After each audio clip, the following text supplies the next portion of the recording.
Ladies and gentlemen, boys and girls of all ages, now the show you've been all waiting for. Mr. 702 from Las Vegas is going to speak to you.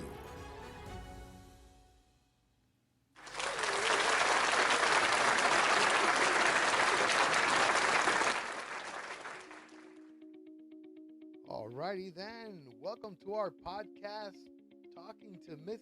702. And of course, we got a lot of things going on in the world today. And one of the things going on is this love affair and this breakup, incredible, between Johnny Depp, the American actor, and his ex-wife, Amber Heard, which is another actress. And it's incredible the things that are coming out in this courthouse. These poor people from Virginia don't know what they got themselves into. This is amazing what's going on, what we're talking about today. Today, it's harsh. She continues to be on the stand for day 2. She's day 2 today of telling the story the way she saw it and the way she sees fit. The story is incredible, the things she's saying today, but she's also, they're sharing these private, intimate moments that they had together, and they were being recorded by her. And wow, we got to listen in so you can understand what's going on, because this is a real wild story. And like I said before, it's kind of sad because these two actors are very known for their roles in the movie industry, and we have a lot of kids and young ones that look up to them. And, they're role models. These are their superheroes, and yet they're acting like fools in their real life. Hollywood, what the heck is going on? Let's listen in. We're going to listen into this recording that Amber Heard did.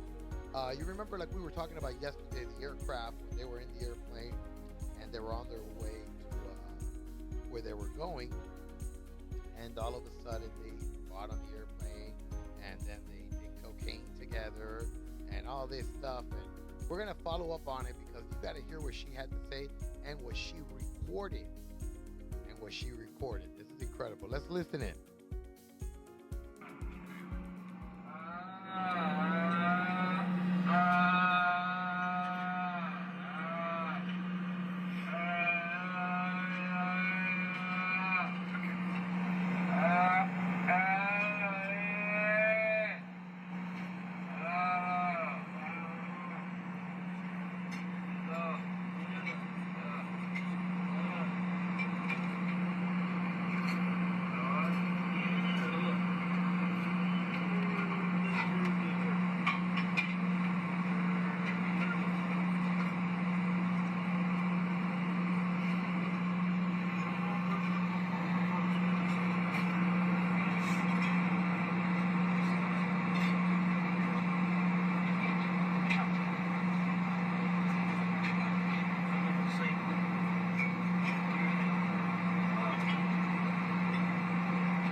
And then the second one is from 2:50 to 3:20, 30 seconds.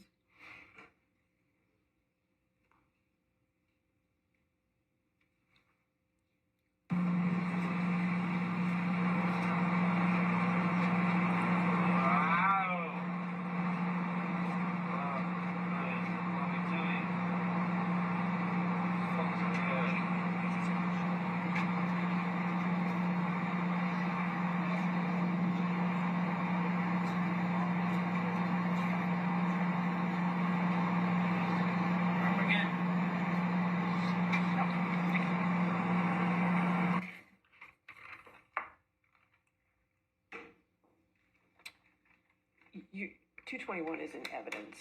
All of 221 is already in evidence. So may I play the third one then, and then we can take the break? Yes. Thank you. That would be at 9. You can play all of it if you'd like. That's fine. I think that'll torture the jury if I do that, Your Honor. 9:30 to 10, just 30 seconds more.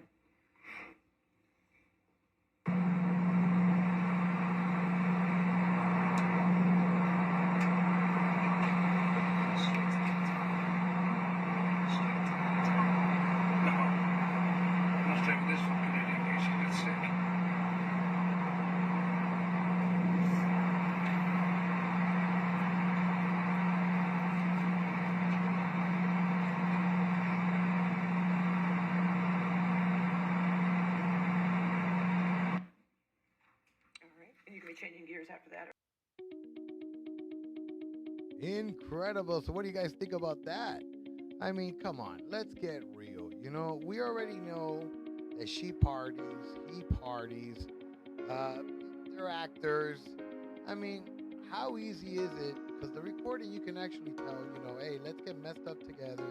And once you're far gone, which I'm going to wait for it, and then I'm going to report you being drunk.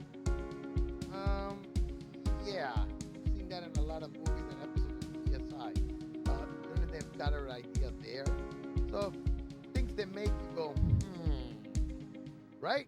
Let's go to a commercial break, and when we come back, we're going to continue with this case, because now she's going to say and talk about this incident with a bottle. And I'm not talking genie in a bottle. We'll be right back. Don't move. It gets hot in here. Hey everyone, I want to invite you all to listen to my show, Talking with Mr. 702, every day from Monday to Friday. Don't miss it. We got a lot of hot topics of everything that's happening in Las Vegas and around the world. Don't miss it. Listen to me on Spotify, podcasts, GuidoTV.com, and all my other social media outlets. Thank you. Well, we're back one more time here with Mr. 702, and you're listening to Talking with Mr. 702 podcast.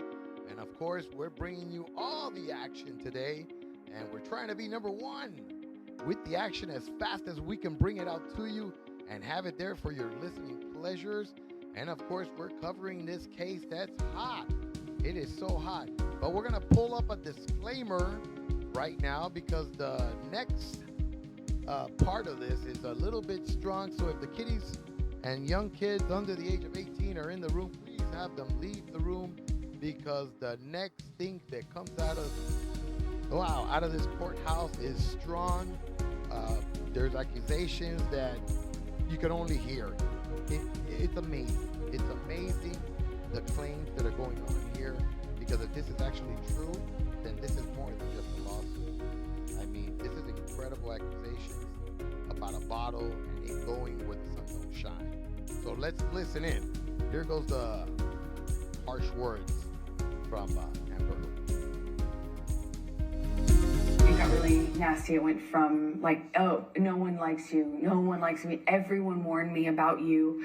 That's what it was. He started to tell me that everyone had warned him about me, and that he wished he had never married me, wish he had never met me.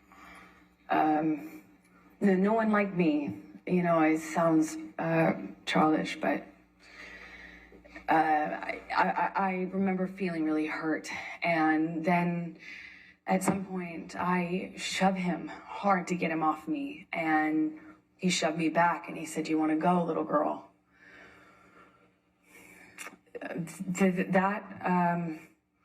I couldn't, as I sit here today, tell you if that happened before he choked me up against the wall. But at some point, I am in a struggle with him where I'm holding his shirt lapel, and he kind of just flings me, for lack of a better way to describe it, throws me across the room. I land on a games table. It's like a ping pong table.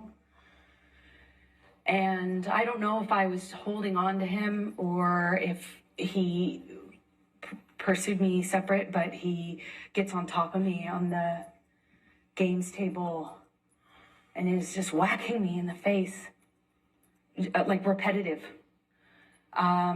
We struggle on the games table. I don't know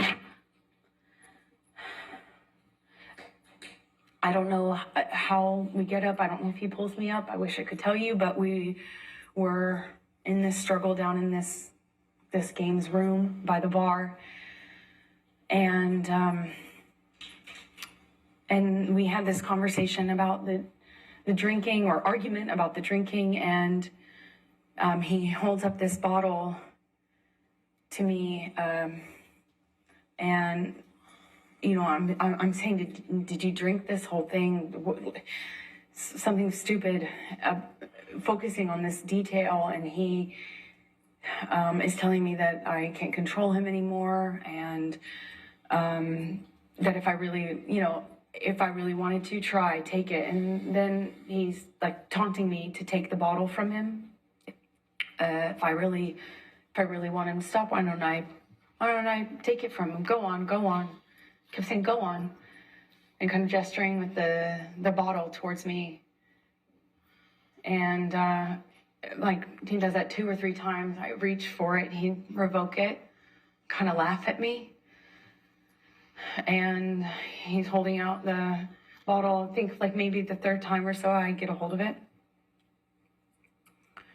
I pick it up and I slam it down on the ground right in between us. It's a tile floor, a white tile floor. And I smashed the bottle on the floor. And that really set him off. So stupid. Sorry. It was like a light bulb switch went off. And he started screaming.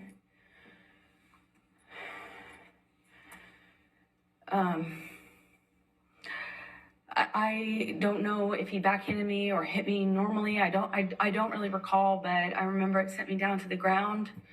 I remember by the time I picked myself off the floor, I stand up.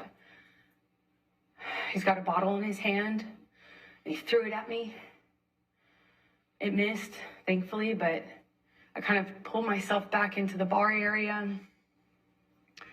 I don't know how much time passed, but at some point he had a broken bottle up against my face, neck area by my jawline, and he told me he'd carve up my face.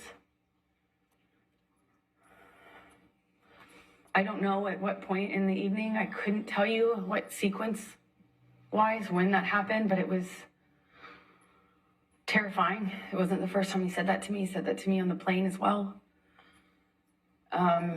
But this time he was holding a broken bottle to me. I honestly don't remember if I threw anything in his direction. I don't think I did. I just remember him having me by the nightgown. I remember him flailing me, throwing me around. I'm flailing. This is after there were some bottles broken on the floor. I think this is actually after, again, forgive me, I wish I could remember the sequence, but it's flashes. He's throwing these bottles at me. I remember retreating. There were also cans, like soda cans, beer or soda cans, and they're coming at me one after the other, and I keep pulling myself into the bar area. There's a bar behind me in like an L shape. He's standing in the only way you can exit, so I'm kind of trapped in front of this sink, surrounded by bar on 3 sides with him in front of me-ish, kind of front off to the left, and he's throwing these bottles one after the other, and I can feel glass breaking behind me. I remember feeling one of them go by my head really fast. I mean, a real velocity. I remember being terrified. I remember I couldn't move. I couldn't go anywhere.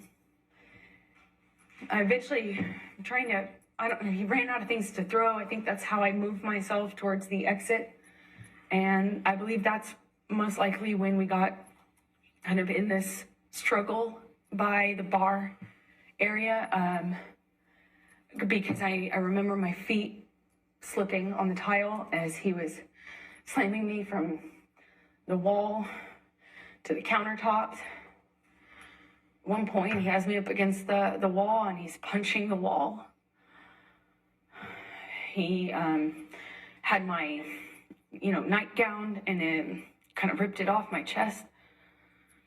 I remember at one point he's teasing me, taunting me that he has my breast in his hand. My nightgown came completely off. It was ripped off of me.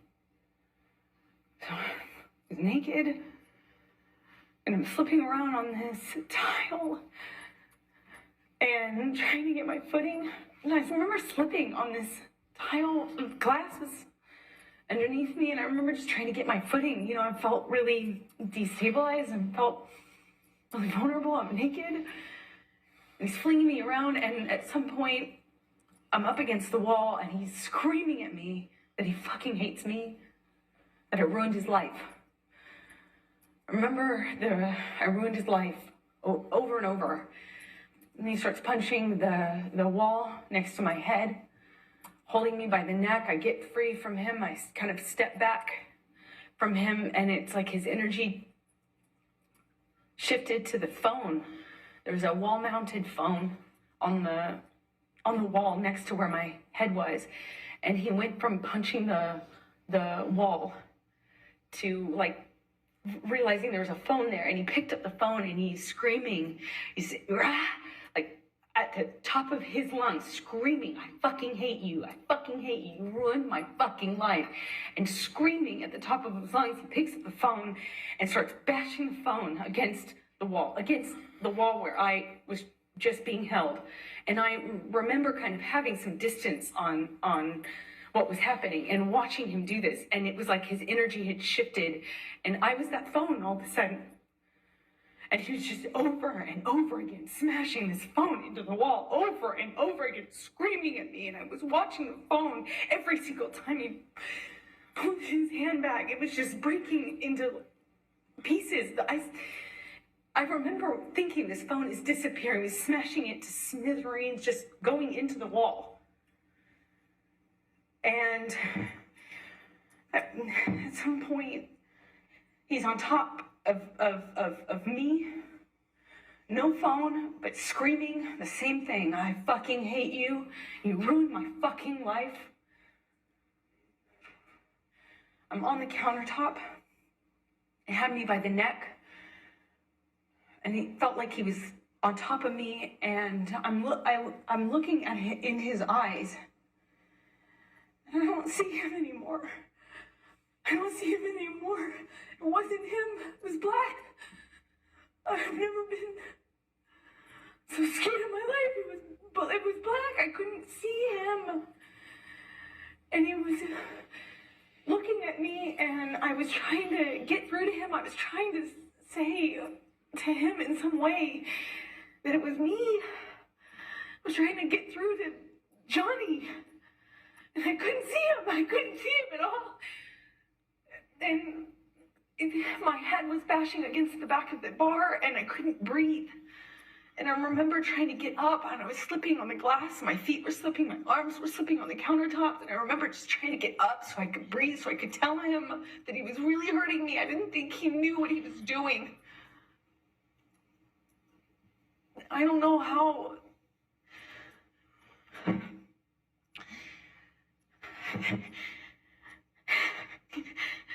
Sorry.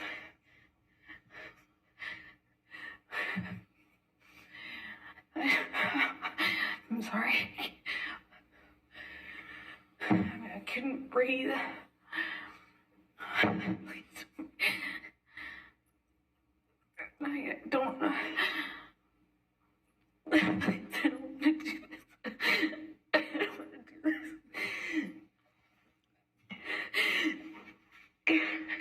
I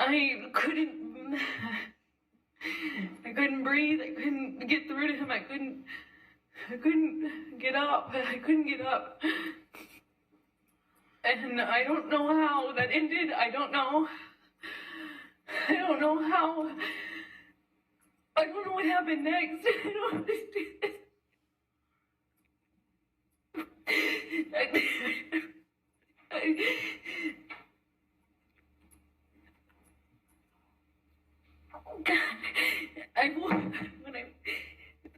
The next thing I remember, I was bent over backwards on the bar, meaning my chest was up. I was staring at the blue lights, and my chest was on this, my back was on the countertops, and I thought he was punching me. I thought he was oh, sorry.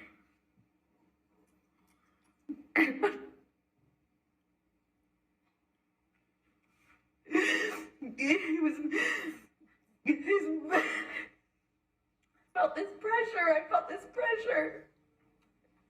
He held my pubic bone and he said he was punching me. I just saw his arm. I could feel his arm moving, and it looked like he was punching me. But I could just feel this pressure. It was like if it kept hitting him. It didn't feel pain. It was just a pressure on my pubic bone, and I don't know.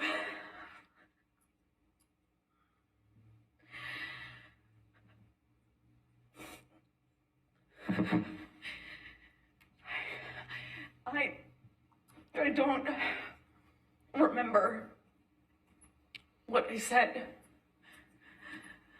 I just remember being really still, not wanting to move. I remember looking around the room. I remember looking at all the broken bottles, broken glass. And I remember just not wanting to move because I didn't know if it was broken. I didn't know if the bottle that he had inside me was broken. I couldn't feel it. I couldn't feel it. I didn't feel pain. I didn't feel pain. I didn't feel anything. I didn't want it. I looked around and I saw so much broken glass that I didn't know if he would know. If he would know, I didn't know if he would know if it was broken or not. And I just remember thinking, please God, please, I hope it's not broken. I don't know how that ended. I don't know how I got off the countertop. I just remember it being in the bathroom. I remember retching. I remember the sound my voice was making. I remember I lost control of my bladder. I remember just retching. I remember there was some blood on the floor.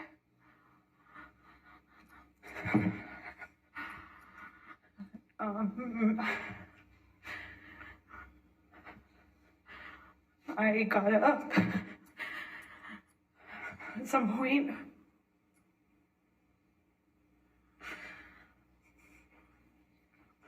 I don't know how that night ended. I don't remember what happened. I don't remember. I have a memory of him begging me not to leave. I remember going outside the front door. I remember him coming out to the front area, but I don't remember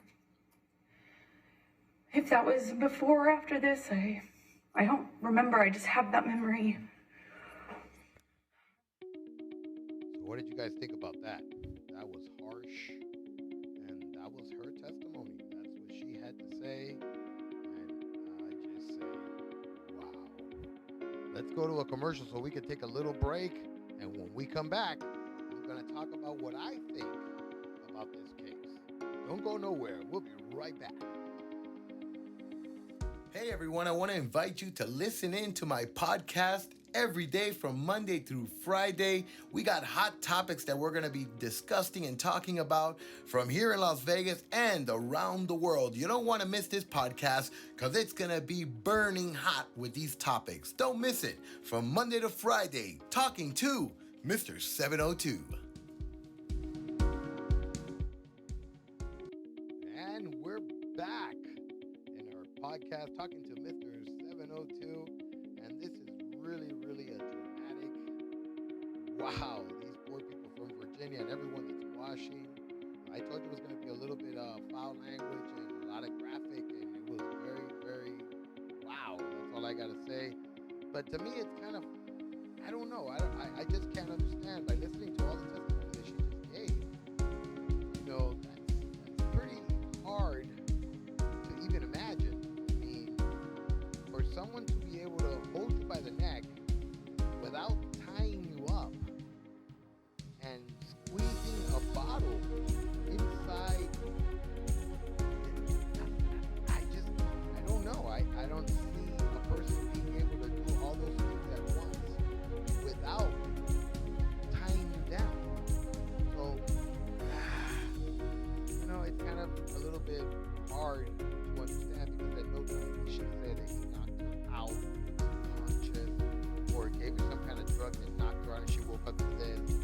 At all times, she was aware of what was going on. She said it. She said she felt pressure.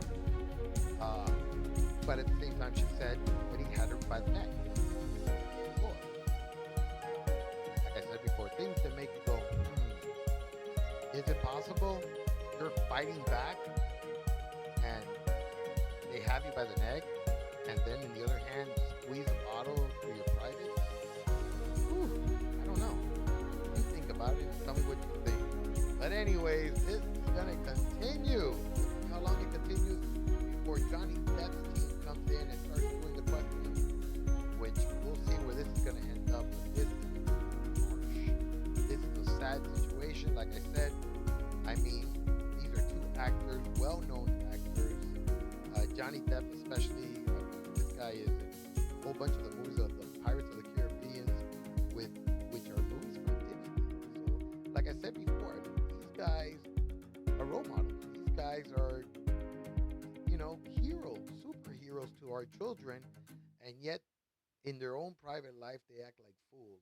I mean, and for this to be going on for such a long time, and the abuse and disgusting way of living, and these guys were still together, it's kind of weird. I mean, it's just like everything else. There was a whole bunch of pictures. They showed pictures of things that you couldn't even see anything wrong with them, and yet when this lady supposedly got raped by Johnny with a bottle, her accusation is, or what she's saying happened, that there's no pictures.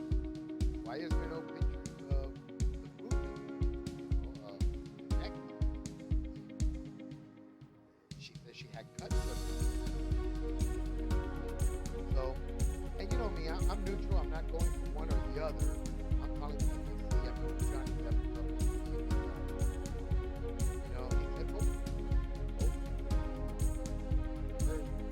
Testimony did suggest she was the victim. She never did anything weird.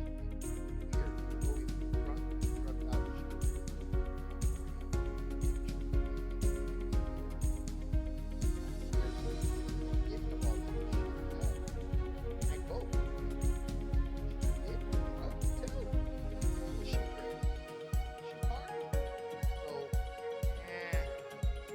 We got to continue to see what happens and all this develops. But this is truly a story that's gone catching around. Everybody's interested. Like I said, we'll continue to keep on bringing podcasts on this. Very, very story.